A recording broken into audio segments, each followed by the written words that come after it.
guys, welcome back to ESC Adam. I'm Becca, and of course this is Adam. Hiya. And we're going to be chatting about Belgium's entry for this year's Eurovision, which of course is Strobe Lights. I'm excited for this one, are you? Yeah, it was a very promising song. So you're going to hear my thoughts first, and then you're going to hear Becca's. Strobe lights, getting lost in your eyes. Okay, so we have Strobe Lights by RED SEBASTIAN, who's representing Belgium this year. When I first heard this song, I was actually quite excited. Listening to the studio track, I found this a very exciting bit of pop, something that you could definitely dance to, especially something you'd hear in like a club or a rave, which is something I'd be very much into.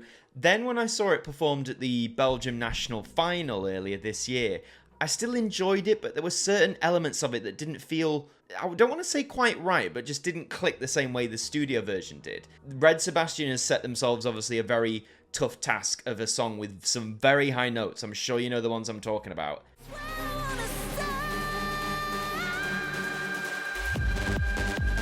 And whilst they can hit them sometimes they do sound a little bit flat. That's no detriment on them as like a person or anything. It's just, it happens sometimes. It happens to all performers where we just can't hit the notes quite right. So my hope would be, come Basel, that vocally at least, the highest notes or the most difficult of notes are going to be hit in a convincing way, shall we say? But I think this, as a song, it's quite sound, and it is one that I do enjoy listening to, and it is very catchy. Staging-wise, I do hope we get something a bit more exciting and enticing than what we saw at the Belgium national final. I get often for national finals they don't have the same production scale that Eurovision can offer, but no, I really hope the staging for this one is enhanced in some way to really give that like club or rave sort of feel, because I think that could really help it out with the public in particular, but also maybe the juries.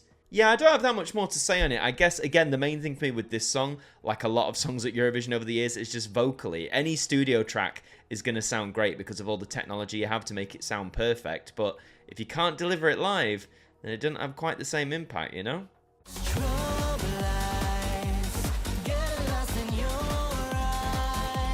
So, guys, Strobe Lights by RED SEBASTIAN, of course, makes me think of The Little Mermaid every time. I've got a lot to say, I'm not going to lie. When I first heard it, it had a sort of medium impression on me. I didn't hate the song, I actually quite liked it. I liked the beat, I liked the build-up to the chorus, I liked the staging at the national final as well. But the thing that really got me was RED SEBASTIAN's style of singing. He's very much suited to pop, so in that sense, it's a great song for him. But I don't know what it was. Watching him sing it live, I found a little bit jarring. I think maybe it could have been nerves. There was just a few notes in there that were a little bit too low for his range. And not only that, but he was a little bit flat. I hate to say that, but it's true. Since then, I've listened to the recorded version quite a lot. And on the Eurovision YouTube channel, you know, you've got a little bit more that's posted almost every day at the minute. And I think seeing RED SEBASTIAN's content on there has given me a different appreciation for him as an artist. So I think with that and listening to this recorded version of the song a little bit more, I've come to like it quite a lot, but it took me a while. Usually I'm very much, I like this or I don't. So yeah, I've had an interesting experience with Belgium. I don't hate it. It is working its way up my leaderboard, but it's definitely not my favourite. Yeah. That's where I wanna start.